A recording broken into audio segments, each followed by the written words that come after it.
Hi there, my friends. This is Jason, Dakota and Family. Wanted to talk to you a little bit about something about us, what we're experiencing. First of all, about 2 weeks ago, Dakota had a developmental pediatrician visit and it went well. We showed her some bumps, which are called stress acne. He broke out during the doctor's visit because he got anxiety, and it was in his body and all throughout his body. And then later on that day, he was at hangar and tripped and fell. And that didn't help with his stress and anxiety and stress-induced acne. Busted out. Now, just because the anxiety is over doesn't mean those bumps disappear. They stay on for a while. So actually that happened last Thursday. Not this week's Thursday, but a week ago this last Thursday. So it happened at the beginning part of November.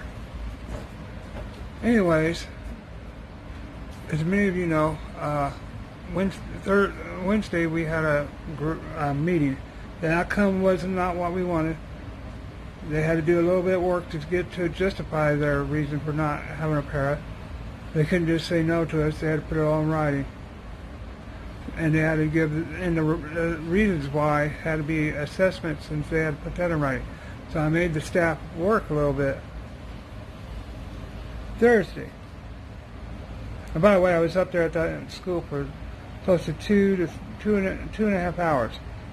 One for the school meeting, two for another ISP, which is an agency service plan for the kids. And I did Dakota's just that yesterday, and then that day, and so anyways, yesterday we got hotline. Yes, we got hotline about so-called bug bites. Now, the few bug bites that he had during the summer are healing.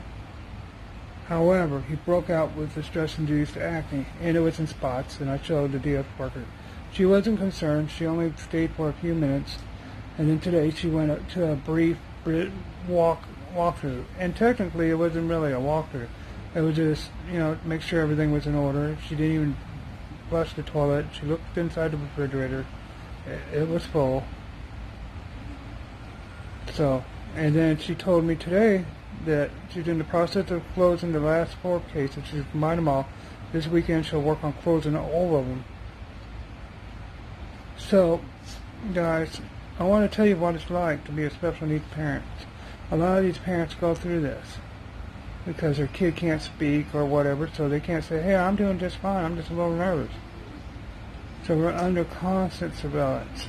And sometimes people do petty things, or they don't do their job and call.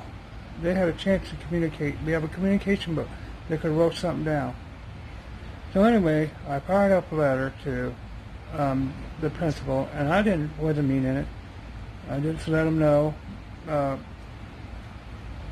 we were up there, and he knew we were up there, and that he gets anxiety and he breaks out.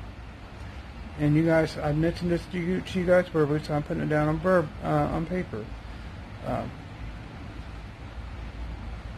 And I said, it feels awful funny that these hotlines come after a school meeting. I'm not accusing you guys or anything, but it looks really bad on you guys, and everything. I said, the lack of communication on you guys is concerning when it comes to his health and safety.